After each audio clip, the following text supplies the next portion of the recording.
Buenos días, gracias por acompañarnos esta mañana en este evento. Vamos a hablar hoy, creo, de un tema que nos interesa a todos, no solo por su relación con China, sino por la guerra que nos tiene a todos pegados a las pantallas del televisor, la guerra en Europa. Y vamos a conversar hoy con Nicole Yene, del Centro de Estudios Asiáticos de la Universidad Católica, con Osvaldo Rosales, que fue director de la Direcon y participó lideró parte de la negociación del TLC de Chile con China, y el 2020 publicó un libro muy interesante, por cierto, que se llama El sueño chino, que tiene un subtítulo sugerente que después vamos a conversar probablemente, que es cómo se ve China a sí mismo y cómo nos equivocamos los occidentales al interpretarlo. Y en último lugar está, figurativamente, Jorge Satt, director de Estudios Internacionales del Centro de Estudios Internacionales de la Católica. Les doy las gracias a los tres charlistas por acompañarnos esta mañana, y quería partir con una pregunta para todos, que te pido a ti, Nicole, que la respondas primero, y es si te ha llamado la atención la actitud de China frente a esta crisis. Y quizás antes de contestarla, me gustaría precisar que el motivo de esta charla es precisamente constatar que China, siendo la segunda potencia mundial, no ha tomado una actitud tan proactiva en esta crisis como la primera potencia mundial. Uno ve a Estados Unidos y a otras potencias occidentales liderando un esfuerzo de sanciones y de ayuda militar y económica a Ucrania, y de sanciones contra Rusia por la invasión, pero no ve a China en esa misma actitud. Uno podría decir que China ha tomado una actitud, podríamos decir, prescindente un poco, al no querer condenar en el Consejo de Seguridad de Naciones Unidas a Rusia por su invasión, pero al mismo tiempo defender la soberanía de Ucrania. ¿A ti te ha sorprendido, Nicole, esa reacción, o es más o menos lo que tú hubieras anticipado de esta potencia? Para mí es poco sorprendente, la verdad. Por suerte, China no está más activamente involucrado en el conflicto como parte beligerante. Yo creo que ahí ya estaríamos en una situación mucho peor. Y siendo esto un conflicto muy complejo, con muchas capas, con muchos aspectos, o sea, no hay solo un aspecto conflictivo, es natural que la respuesta de China no sea muy fuerte en una dirección u otra.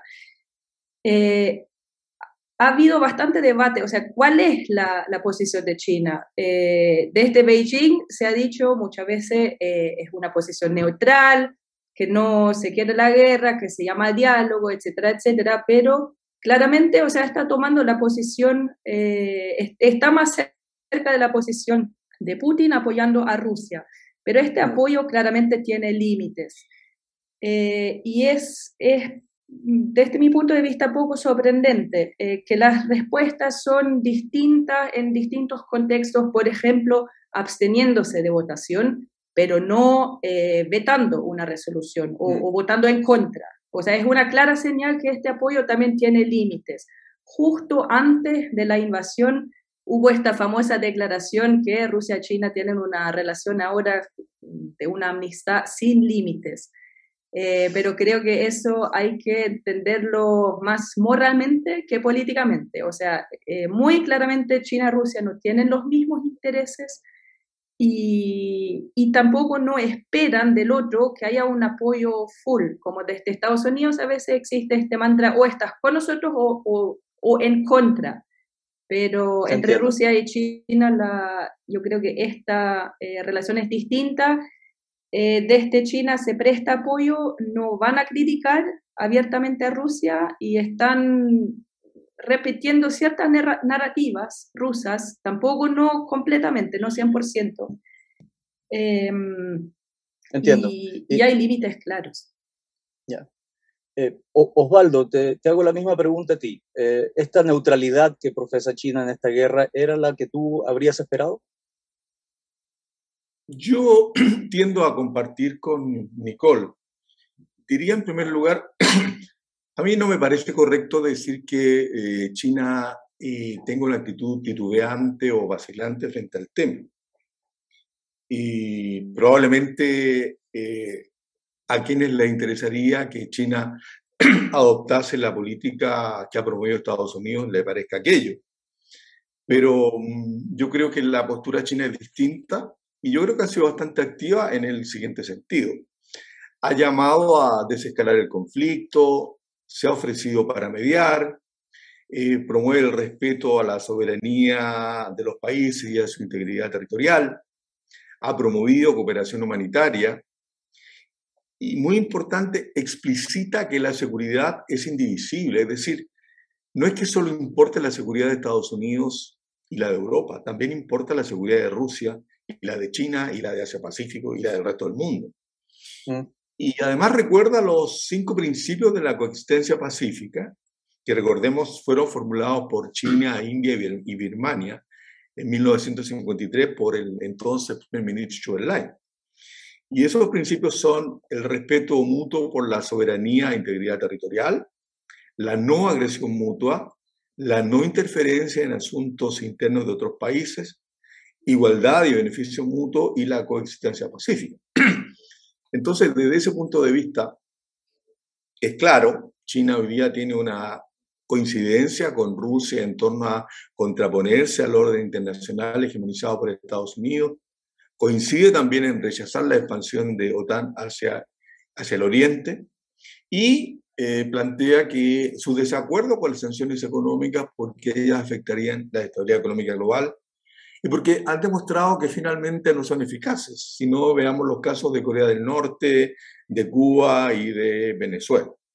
Y por último, y con esto concluyo, lo más importante es que China no olvida que para Estados Unidos la principal prioridad sigue siendo contener el ascenso chino, bloqueándolo en comercio, tecnología, inversión, seguridad, y por lo tanto yo diría, es muy ingenuo pensar que China pueda sumarse a las sanciones promovidas por Estados Unidos, mientras Estados Unidos, 1, mantenga sanciones comerciales, tecnológicas y financieras en contra de China, 2, continúe vendiendo armamento a Taiwán, armamento y formando militar en Taiwán, promueva ya el discurso separatista y además rompa con el acuerdo estratégico que posibilitó el ingreso de China a las Naciones Unidas, promueve el cerco contra China a través del Quad, es decir, Estados Unidos, Japón, Australia e India, y ahora el AUKUS, que es la alianza militar entre Estados Unidos, Australia y Reino Unido. Entonces, en ese contexto, cabe recordar lo que mencionó Kissinger hace ya muchos años, que siempre rechazó el ingreso de Ucrania a la OTAN por considerarla una medida imprudente, ya que a 200 millas de Stalingrado, hoy Volgogrado, y a 300 millas de Moscú podría haber bases nucleares o bases militares. Recordemos que en el año 61 la crisis de los misiles surgió por la posibilidad de que en La Habana se instalaran misiles a 120 millas de Florida. Sí. Jorge, a propósito de esta neutralidad de China, que ella lo ha expresado así, busca ser neutral, es una neutralidad un poco extraña porque por un lado China evita, es verdad que no veta la condena a Rusia por la invasión, pero evita sumarse a la condena, y al mismo tiempo dice que profesa un apoyo inquebrantable a la soberanía de Ucrania. Entonces eso parece una neutralidad que trata de cuadrar el círculo, ¿no? Por un lado tú no condenas al agresor, pero al mismo tiempo defiendes la soberanía del agredido, ¿no? ¿No te parece eso una neutralidad un poco extraña? Claro, aprovecho partiendo saludándote, Marcel, y a todos los que nos están siguiendo y a los panelistas. Y la verdad que es extraña, Marcel, porque China está en una situación de un delicado balance.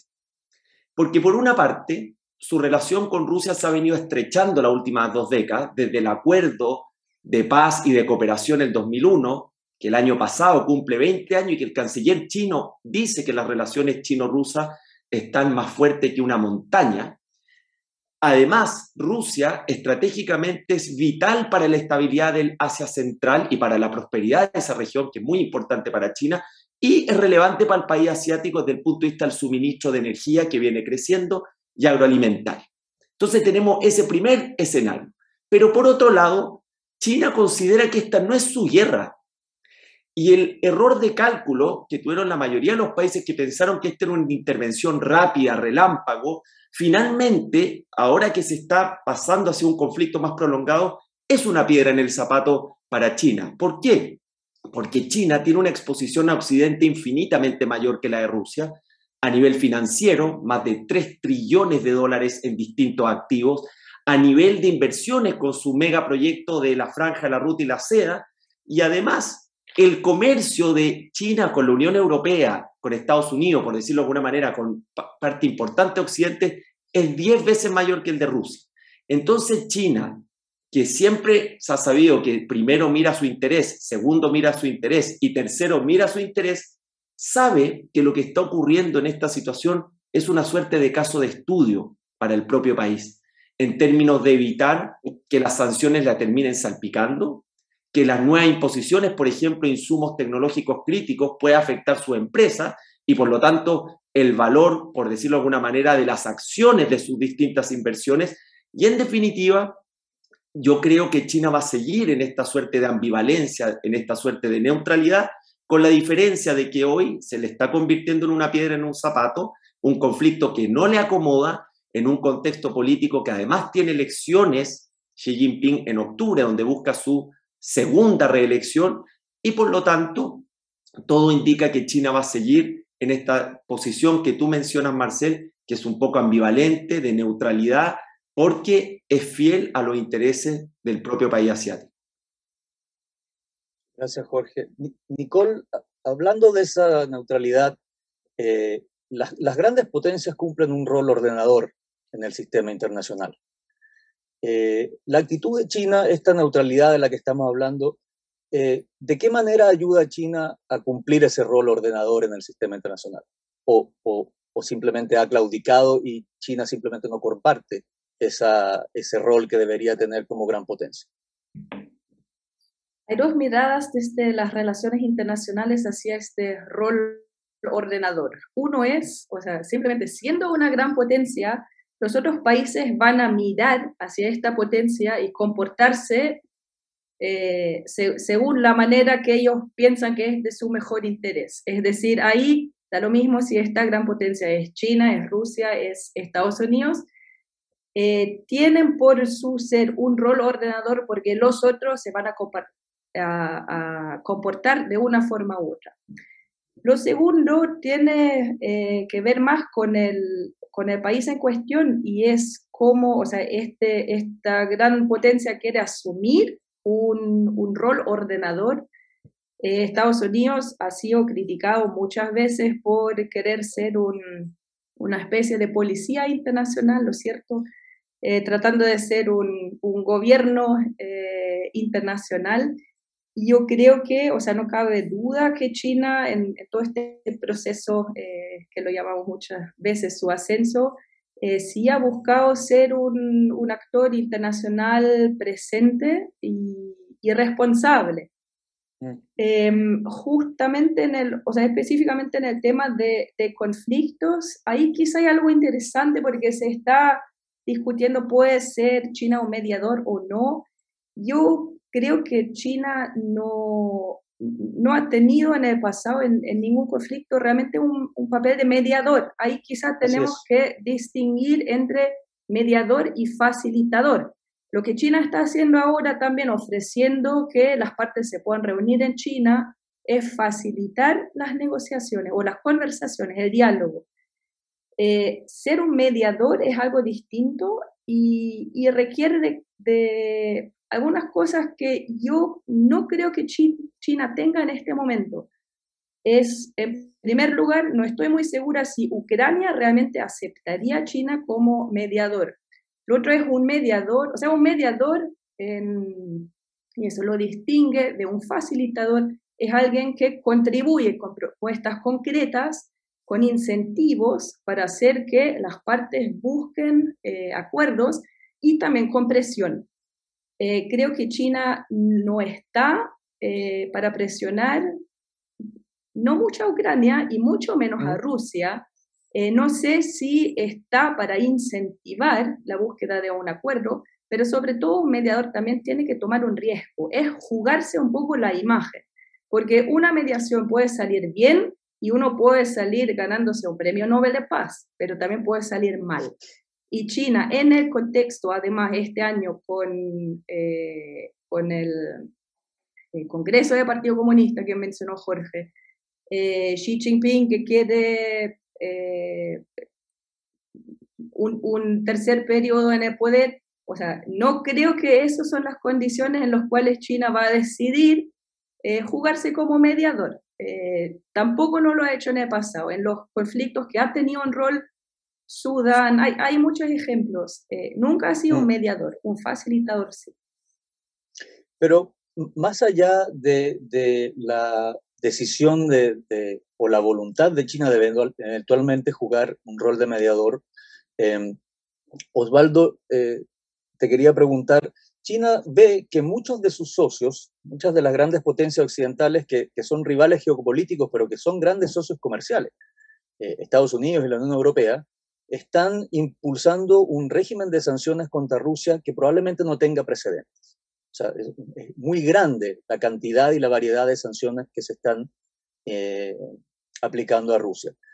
¿No ganaría China, ganaría entre comillas, digo, apoyando o sumándose a ese régimen de sanciones en lugar de criticarlo como lo ha hecho, como recordaba Nicole, atribuyendo la guerra más bien al expansionismo de la OTAN que al expansionismo ruso? A ver, yo ahí diría dos cosas. Uno, hay que recordar que efectivamente China es el principal socio comercial de Estados Unidos y de la Unión Europea. De hecho, el año pasado, China se transformó ya del 2020, perdón, se transformó en el primer destino de la inversión extranjera directa, el primer socio de la Unión Europea, desplazando por primera vez a Estados Unidos. Eso por una parte. Pero por otra parte, resulta que las sanciones son básicamente del Atlántico Norte, son de Europa y de Estados Unidos. Pero ni Asia, ni África, ni América Latina se han sumado. Y no solo eso, sino que los países más poblados del mundo, amén de China, tampoco se han sumado, como India, Sudáfrica, Pakistán, Indonesia, Brasil, México, tampoco Israel, tampoco Turquía. Por lo tanto, las sanciones contra Rusia no son un fenómeno universal, son un fenómeno básicamente de Atlántico Norte hasta ahora. Y claro, yo agregaba en la primera parte que difícilmente China se podría sumar a esas sanciones sin reexaminar también lo que pasa en la agenda con Estados Unidos, que la está llenando de sanciones. O sea, mal podría avalar sanciones que justamente la están cuestionando. Hay evidentemente un juego complejo porque Rusia es un socio en lo económico marginal comparado con Europa y Estados Unidos y por ende tiene que estar allí jugando en la cuerda floja, ni tan cerca que te quemes, ni tan fuera que te hieles. Y desde ese punto de vista lo que ha mostrado la experiencia reciente, al decir de la prensa internacional, es que, por una parte, China no se ha sumado a las sanciones, pero sus empresas y bancos han sido extremadamente cautelosos para no verse afectados ni directa ni indirectamente por las sanciones. Porque recordemos que Estados Unidos ha promovido sanciones, por ejemplo, en materia de software, donde todo aquel software producido por Estados Unidos no puede ser provisto a Rusia, aunque sea otro país el que genere el producto que incorpora el software norteamericano. Y por lo tanto ahí hay un trecho bastante complejo que las empresas chinas parecen estar cautelando con bastante intensidad.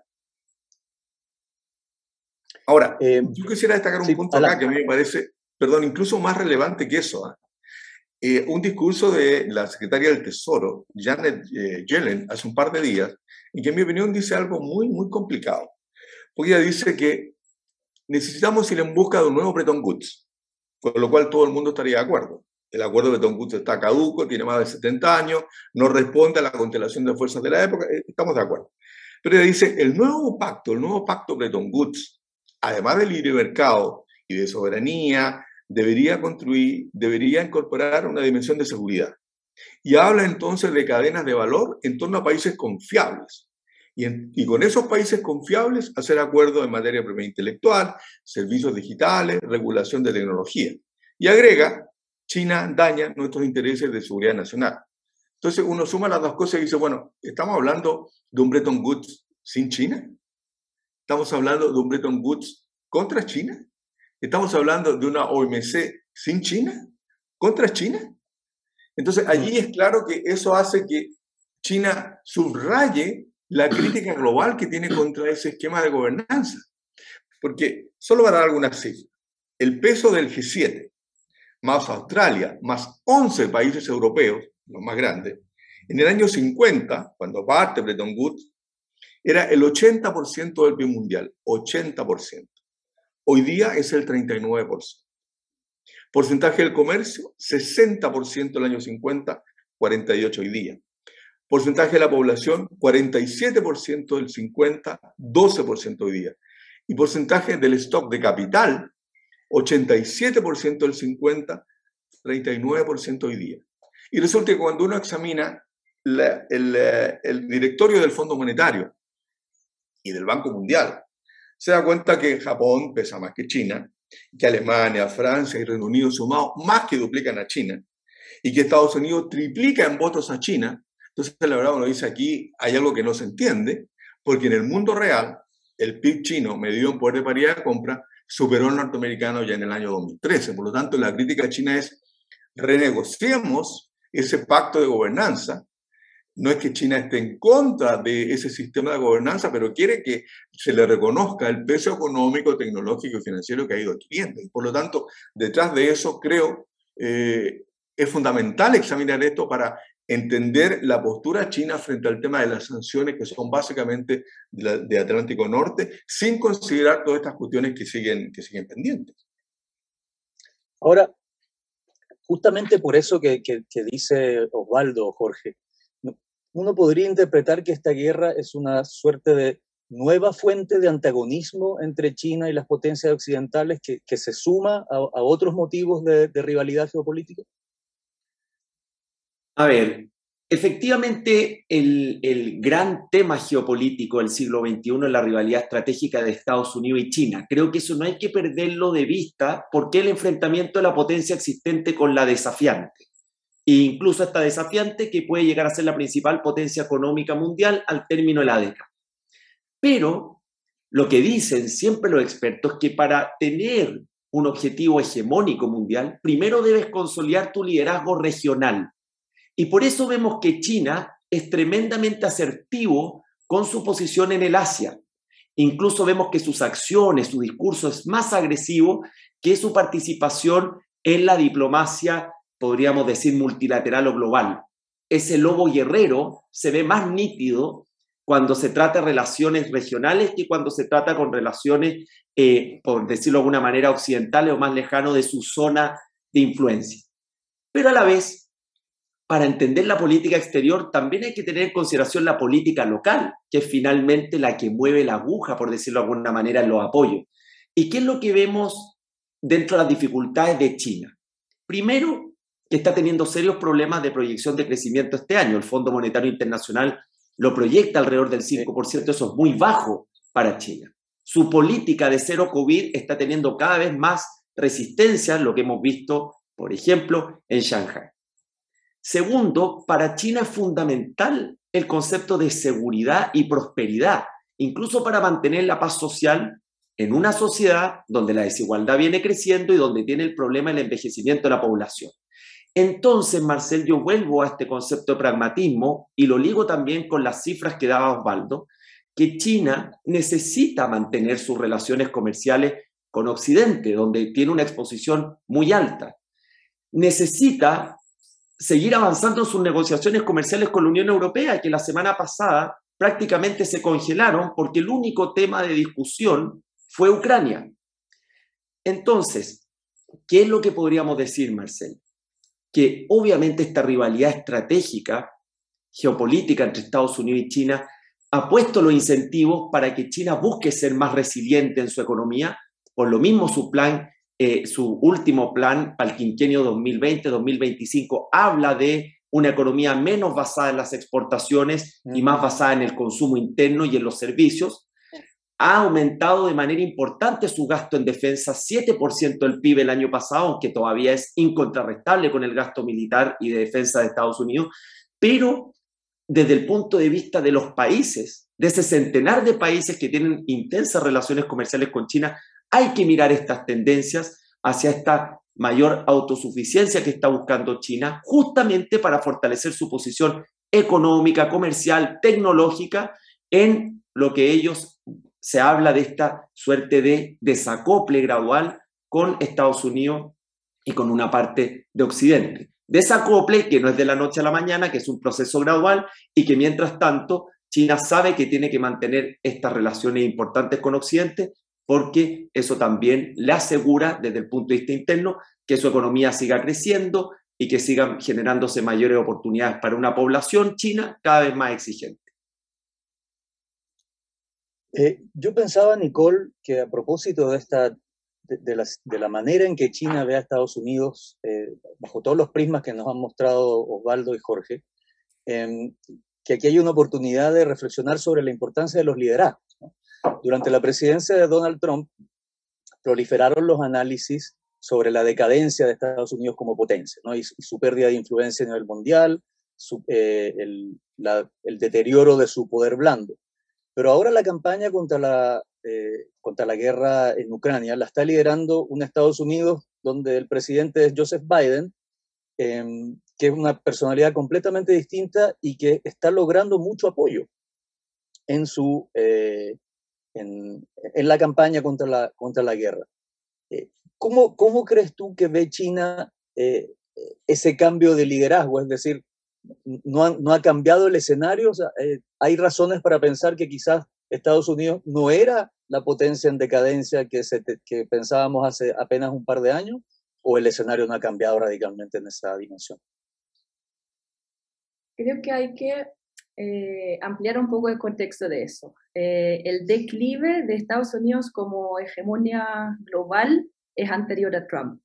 Con Trump se hizo muy visible, porque además por la persona que fue y su anti-multilateralismo, America First, lo hizo muy visible, pero no era algo que empezó con Trump, era algo que empezó mucho antes y que los analistas, y más que en otras regiones en el Asia-Pacífico, en el Indo-Pacífico, han venido hablando desde hace mucho tiempo.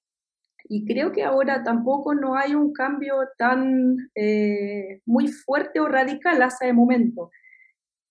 O sea, yo no creo que es Estados Unidos que está logrando un apoyo fuerte. Osvaldo dijo antes, siempre hay que mantener en consideración que no es un apoyo universal.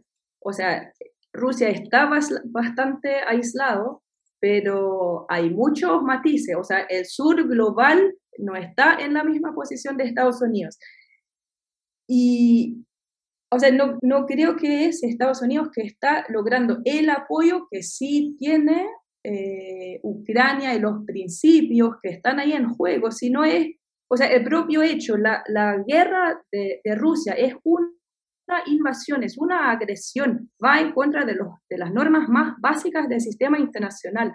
A China tampoco no le gusta eso, a China no le gusta que Rusia esté reconociendo a grupos separatistas en Ucrania.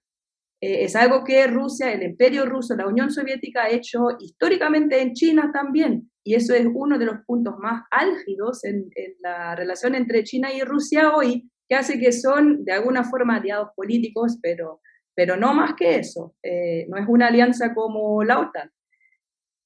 Entonces, en este sentido, no, o sea, lo que ha cambiado la guerra en el plano internacional es que la alianza transatlántica está mucho más cohesionada ahora, pero no lo veo como un cambio radical, fundamental, ni un cambio en tendencia, es la verdad. ¿Cómo va a impactar eso a mediano y más largo plazo en la relación entre China y Estados Unidos? Creo que depende mucho de cómo seguirá esta guerra. Hasta ahora, yo creo que China, o sea, la actuación de China es mucho viendo siempre el prisma de su relación con Estados Unidos. Justamente Osvaldo mencionó que las empresas, o sea, China está cumpliendo con sanciones, no, hasta ahora, hasta donde yo sepa, no ha hecho nada abiertamente en contra de las sanciones, de políticas para aislar a Rusia. Entonces, o sea, también está evaluando, a China no le conviene que Estados Unidos ahora esté enfocado en Rusia y deja un poco de lado su estrategia del Indo-Pacífico libre y abierto. En los últimos años, o sea, todo giraba a través de eso. Esta guerra permite a China tener un poco más mano libre en su propia región. Por eso yo creo que, o sea, no se va a jugar por Rusia, que sí es un aliado estratégico, pero hasta ahí no se van a jugar la relación con Estados Unidos. Y hay que ver cómo sigue la guerra, cómo y cuándo termina, creo que para decir algo más sustancial sobre los impactos sobre esta relación.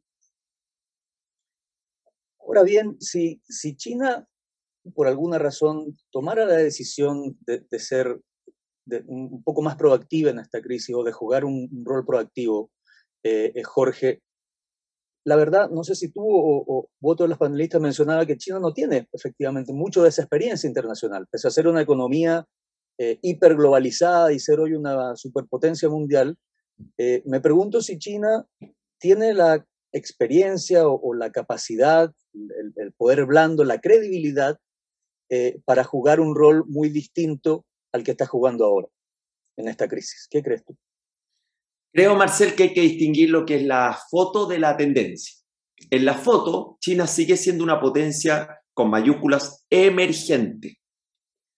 Está aprendiendo en materia de relaciones internacionales y en materia de liderazgo global.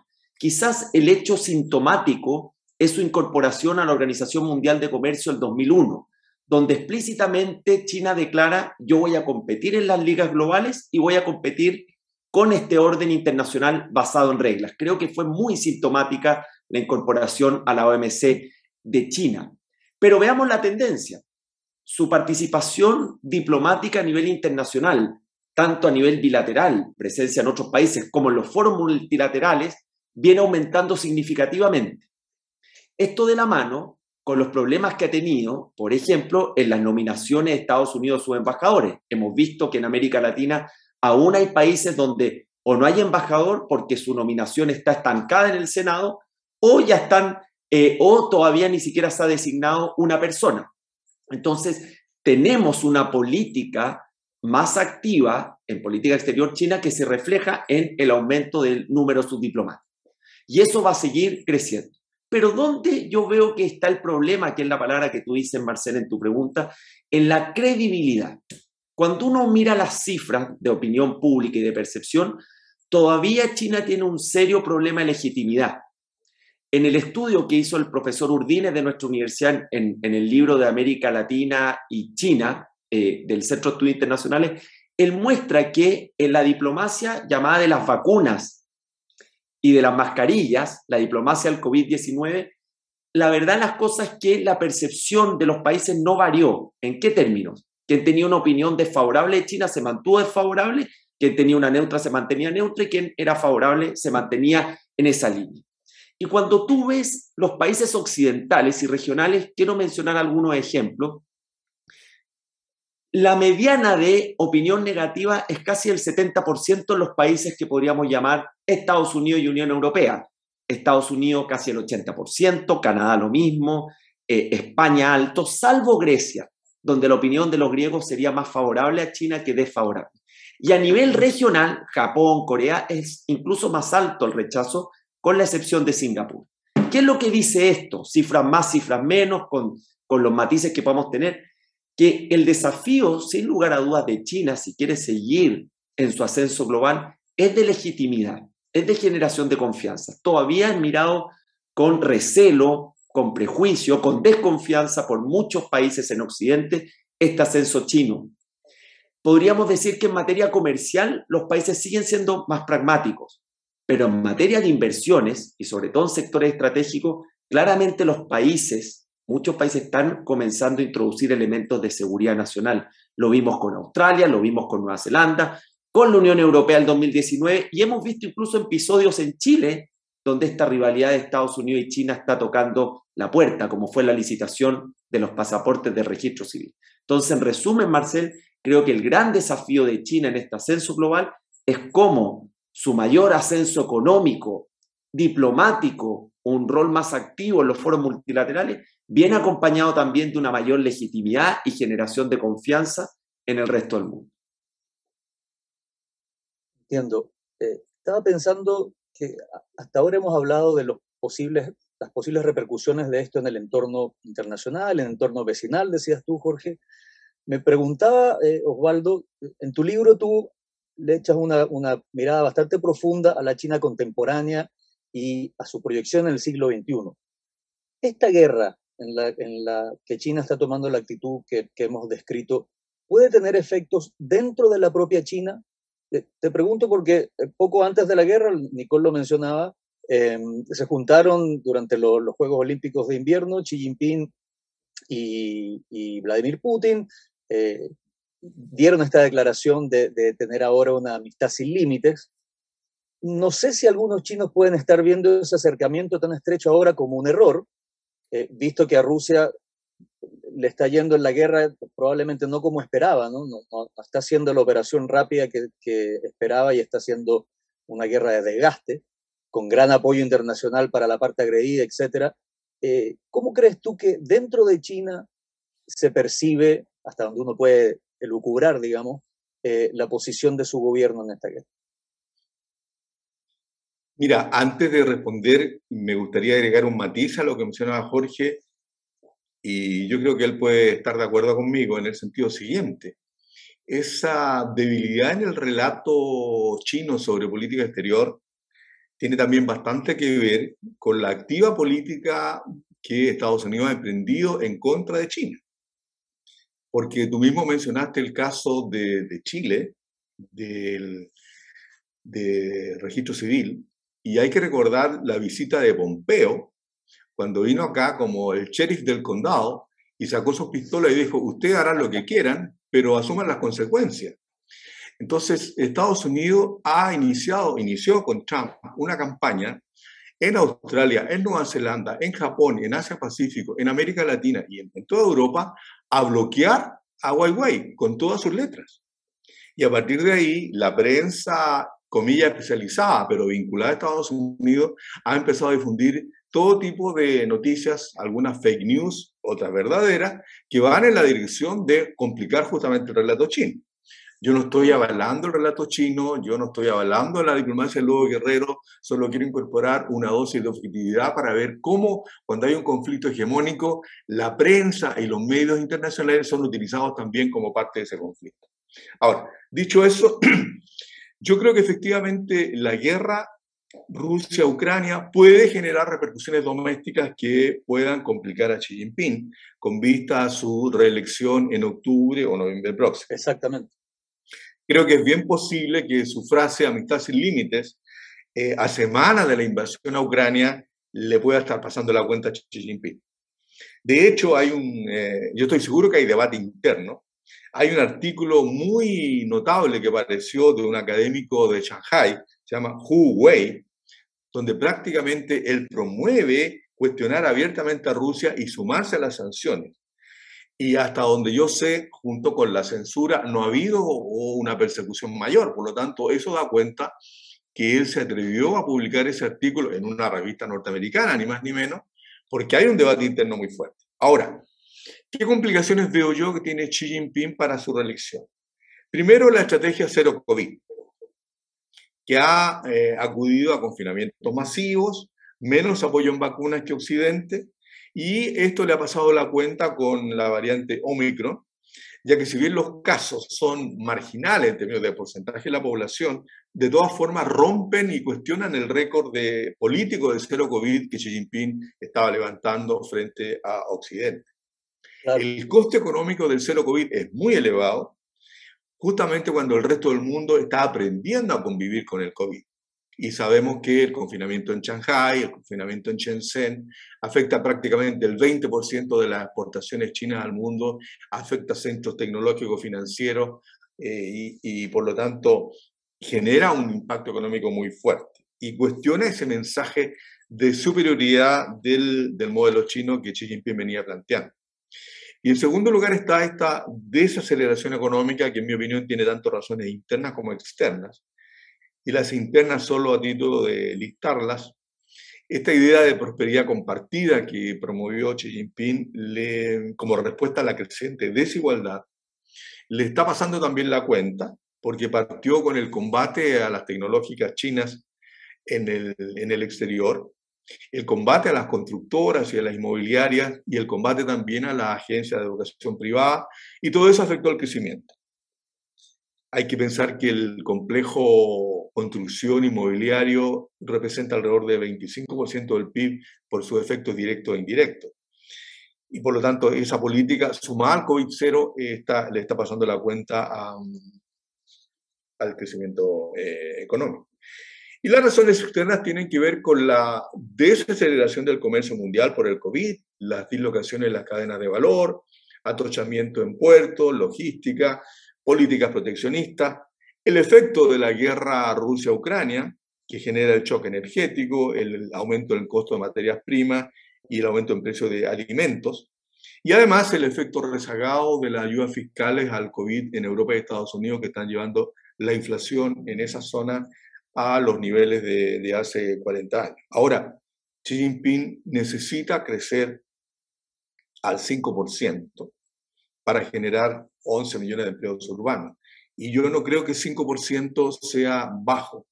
Yo creo que hay que entender que el 10% de crecimiento de hace una década nunca más se va a dar, y es bueno que no se dé, porque justamente la idea de reestructuración económica tenía que ver con desplazarse de actividades intensivas en capital, en energía, a actividades a la llamada smart manufacturing y a servicios calificados, que son además más intensivos en empleo. Y por lo tanto, lo interesante es que si bien hace 10 años China necesitaba crecer al 10% para generar los 10 o 11 millones de empleos urbanos que le permiten mantener el desempleo constante, hoy día esos 11 millones de empleos los alcanza con una tasa de crecimiento del 5%. Ahora, la mala noticia es que varias agencias y bancos internacionales están bajando su predicción de crecimiento para este año incluso a menos de 5%. Y si eso fuera así, ahí sí hay un tema complicado en términos de estabilidad social, porque dentro de esos 11 millones de empleos urbanos, China tiene que generar empleo para 7 millones de universitarios que están egresando cada año. Y por lo tanto eso genera un desafío social que es bastante complejo. Gracias, Osvaldo. Nicole, un par de veces ya en esta conversación se ha mencionado a Taiwán. Y bueno, la guerra de Rusia contra Ucrania tiene mucho de zarpazo territorial, ¿no? Y parece una segunda parte del zarpazo inicial de 2014 cuando se adueñó de Crimea, también en forma ilegal. ¿Se pueden hacer paralelos entre la situación de Rusia y Ucrania y la situación de China y Taiwán? ¿O crees tú que desde Beijing se ven paralelos o analogías que apliquen a ambas situaciones? Hay unos paralelos generales muy obvios, como tú ya mencionaste, Marcel, pero creo que o sea, hay alguna gente que alerta ahora, China va a aprovecharse de este contexto para tomar Taiwán. Por ejemplo, así es. Sí, sí. Creo que no, esto es muy fuera, muy lejos de la realidad y si uno va más a lo específico, o sea, obviamente en Beijing estarán viendo muy de cerca las reacciones, también para saber mejor cómo posicionarse China en este contexto. Y obviamente, o sea, las elecciones, cómo reacciona Europa, cómo reacciona Estados Unidos, pero son dos países distintos. Justamente, o sea, los conflictos armados, las guerras, tienen esta característica que pueden cambiar muy radicalmente por una pequeña cosa. Hay todo un tema de información que está, que no está, percepciones, o sea, ¿por qué invadió Putin Ucrania? Sabemos ya, o sea, va a salir mucho más material, pero creo que ya hay un consenso que no estuvo bien informado.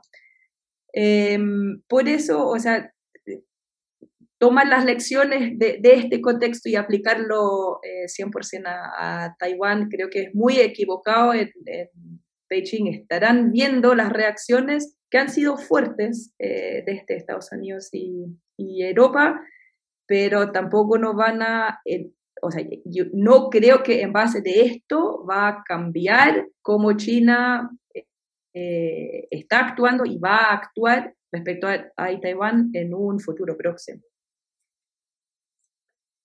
Siguiendo mirando al vecindario de China, Jorge, algunos analistas sugieren que cuando China atribuye a la OTAN o al supuesto expansionismo de la OTAN la principal responsabilidad de la guerra, lo que está haciendo, al menos indirectamente, es enviar un mensaje a su región, en el Indo-Pacífico, en contra de asociaciones de ese tipo, diciendo no se les ocurra armar algo parecido a la OTAN aquí, una organización de seguridad en contra nuestra, como la OTAN es vista en contra de Rusia en este momento.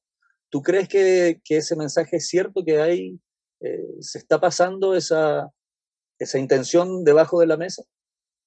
A ver, creo que por lo menos la advertencia o el mensaje China ya lo transmitió hace 2 años, cuando se hace explícita esta nueva estrategia hacia el Indo-Pacífico de Estados Unidos, y el canciller chino dice, esta es la OTAN del Pacífico, esto es un riesgo para nuestra seguridad, y lo dice con todas sus letras.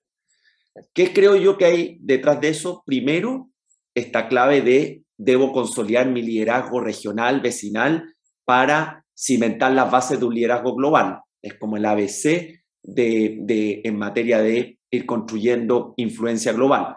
Lo segundo es que hay una serie de situaciones pendientes. Nicole habla del tema de Taiwán, podemos mencionar otro tipo de situaciones como el mar meridional, mar de China meridional, donde han habido una serie de tensiones y donde cerca de 1/3 del transporte marítimo mundial pasa por esa zona. Por lo tanto, es una zona estratégica, crítica.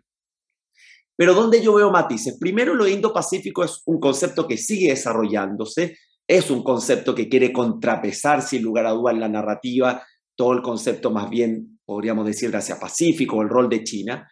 Tiene también una estrategia que hemos visto en otro esfuerzo, que es esta estrategia occidental liderada por Occidente de establecer las reglas del juego en una zona de influencia donde está China. Me recuerda mucho los orígenes del TPP, cuando Estados Unidos decía que quería establecer las reglas del comercio para China, pero sin China, en la zona de influencia. Pero nosotros vemos que un actor muy importante del Indo-Pacífico, donde está Japón, Estados Unidos, Australia, es India. India ha tenido una posición también distinta, ambivalente, neutra, mirando su interés en la guerra actual. Se abstuvo en la Asamblea General de la ONU, no ha condenado explícitamente, tiene un tratado de defensa militar con Rusia de hace 2 años, tiene un importante también intercambio comercial con ese país. Entonces, yo veo que lo de Indo-Pacífico es parte de esta estrategia de Estados Unidos, de fijar reglas, de fortalecer su relación con los aliados, como son aquellos que forman parte del Indo-Pacífico, pero no veo en la práctica, y no lo veo tampoco porque Estados Unidos no lo veo capaz de eso, de intentar establecer una suerte de OTAN en el vecindario de China.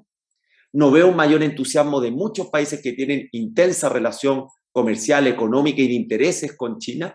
Y veo también que Estados Unidos, porque hemos hablado mucho de China, enfrenta sus propios problemas locales, elecciones de medio tiempo en noviembre, baja la popularidad de Biden, un serio problema de erosión democrática, y en consecuencia creo que estos son más bien mensajes de lado y lado, pero no que lleve a que estemos en presencia de una suerte de OTAN 2.0 en el Pacífico. Osvaldo, tú hablabas recién, mirando ya dentro de China, mencionabas, está viviendo un complejo momento económico, se suma ahora este rebrote de COVID, hay una ralentización de su crecimiento, una amenaza de burbuja inmobiliaria, de repercusiones que en este momento no son imprevisibles. Está China en una situación interna compleja. ¿Es parte eso de su reacción a la guerra al ser, tú decías que la Unión Europea y Estados Unidos son socios mucho más importantes que Rusia y Ucrania? No obstante, Rusia y Ucrania son socios importantes de todas maneras. Le venden armas a China, le venden energía y le venden alimentos. El 80% de las armas que China compraba hasta el año pasado venían de Rusia, precisamente. ¿Es eso una variable, crees tú, importante en la forma en que China está reaccionando al conflicto? A ver, dos cosas, una mirada al corto plazo y una al mediano y largo. En el corto plazo, el peso económico comercial de Rusia más Ucrania con China es hipermarginal respecto al peso de Estados Unidos y la Unión Europea en materia de comercio e inversión. Sin duda. Por lo tanto, está claro hacia dónde se va a mover la balanza. Y en segundo lugar, con una mirada más larga, hay que recordar que los dirigentes chinos hablan de que el sueño chino, esta mirada, ¿no es cierto?, al 2050 para lo que ellos llaman el retorno a la normalidad histórica, esto es que China vuelva a ser una gran potencia, tiene que superar dos trampas. La primera es la trampa de ingresos medios, y eso se supera con innovación, con productividad, con calidad del recurso humano, y China creo que en ese sentido va bien orientada. Y la segunda es la famosa trampa de Tucídides, esto es el conflicto entre una potencia emergente y una potencia consolidada, que en este caso sería Estados Unidos. Y allí el mensaje es que junto con trabajar en innovación, productividad, China debe generar condiciones para tener un entorno pacífico para poder concentrarse justamente en la inversión, en innovación, en productividad, en infraestructura, en educación, en calidad del recurso humano. China aprendió muy bien, ese fue un mensaje que transmitió Deng Xiaoping. Nosotros nos vamos a concentrar en la perestroika y vamos a postergar la glasnost. Y nosotros no vamos a invertir, no vamos a priorizar el gasto en defensa, ni el gasto en la carrera espacial para colapsar la economía, como lo hizo la Unión Soviética, sino que vamos justamente a fortalecer nuestra economía. Desde ese punto de vista, lo menos que le interesa a China es tener conflictos. Y por eso es que China desecha las sanciones y por eso es que China dice, busquemos acuerdos, busquemos que las Naciones Unidas se involucre y se ofrece para ser intermediario, para ser colaborador, en fin, habrá que definirlo. Lo que quiero decir es que China enfrenta un desafío interno tan formidable que no tiene tiempo ni espacio para involucramientos internacionales que sean tan complejos como este. Solo un ejemplo, tú Marcel que leíste el libro te lo recordarás, el desafío en materia de pensiones. En China las personas jubilan a los 55 años de edad, las mujeres a los 50 años de edad, la esperanza de vida a 73 años de edad. Cuando uno proyecta el gasto actual en pensiones y en salud al año 2050, si no hay cambios, reformas importantes, sumaría 30% del producto. Esto es absolutamente insostenible, no tiene ninguna lógica. Y por lo tanto hay que hacer cambios. China insinuó hace un par de años que iba a elevar la edad para jubilar y generó una pequeña rebelión interna, donde no solo se rebelaban los de más edad, sino también los jóvenes. ¿Por qué? Porque los jóvenes, cuando tienen hijos, y se resisten mucho a tener hijos, cuando tienen hijos acuden a sus padres, a sus abuelos para que le cuiden a sus hijos. Por lo tanto, si los viejos trabajaban más años, iban a tener que gastar, particularmente en Shanghái, en Beijing, eso es muy caro en quienes los cuidan. Estoy solo dando un ejemplo de la cantidad de desafíos internos que tiene, desafíos que tienen que ver con crecimiento, pero con un crecimiento de nuevo tipo que debería estar marcado por la innovación y la productividad. Y cuando uno mira las cifras, se da cuenta que hay un deterioro en la eficiencia de la inversión. En los años 90, alrededor de la mitad del crecimiento se explicaba por cambio en productividad. En la primera década de este siglo eso bajó a un 32-33% y en los últimos años, 2-3 años, solo un 16% se explica por productividad. Es decir, hay un desafío gigantesco en ese ámbito. Entonces, sin énfasis en innovación, productividad, crecimiento que permita abordar esos desafíos internos, claramente China no está en condiciones de abordar tareas exteriores complejas. Y de hecho, da la impresión que tanto el COVID como este conflicto Rusia-Ucrania ha ido frenando la iniciativa de la Franja y la Ruta, porque claramente no hay espacio para aquello. Diría que eso es un mensaje fuerte en materia de lo interno. Y agregaría una cuestión final, y es que hay que decirlo con todas sus letras, la invasión rusa a Ucrania es una violación del derecho internacional, agrede la soberanía, la integridad territorial. La expresidenta Bachelet denuncia incluso crímenes de guerra que deberán ser sancionados. Sí. Pero el tema es que todas estas violaciones que son tan condenables, las ha realizado Estados Unidos también, sin castigo. Las sigue realizando Israel, sin castigo. Israel las realiza y año a año es censurada en Naciones Unidas y por lo tanto no pasa nada. Por lo tanto, este tema hay que verlo en ese contexto y no ser tan partisano, creo yo, en la distribución de los adjetivos, sino tratar de ser lo más objetivo posible en este ámbito. Y cierro diciendo que para China su privilegio está en no perder de vista el objetivo de largo plazo. Y ese objetivo le hace que la dimensión interna sea mucho más relevante para tomar las decisiones respecto a cómo apearse en el mundo global. Gracias, Osvaldo. Nicole, ya nos estamos acercando al final. Yo quería cerrar esta charla con una última pregunta para ti. Osvaldo mencionaba la Franja y la Ruta. Eso es parte de una campaña de internacionalización, por decirlo así, y de proyección de poder blando y económico de China, que ya tiene un buen tiempo. Podríamos, pensando en el poder blando, podríamos hablar también de la diplomacia de las mascarillas, en fin. China hace tiempo que está muy preocupada de proyectarse al exterior y de proyectar una cierta imagen, de proyectar una marca china, una forma de ver al país. ¿Tú crees que la reacción de China a esta guerra, la forma en que está manejando todas estas variables que hemos comentado, tiene incidencia en la marca china a nivel mundial? Pienso en nuestro país o en nuestra región, donde China es un socio tan importante. ¿Existe esa relación o son cosas que corren por carriles paralelos? Hasta ahora no creo que la marca china se ha visto fundamentalmente afectada, pero el riesgo de que eso ocurra es alto. O sea, es justo el delicado balance que China tiene que encontrar en el manejo de esta guerra. No tiene nada que ganar. Pero sí tiene mucho que perder.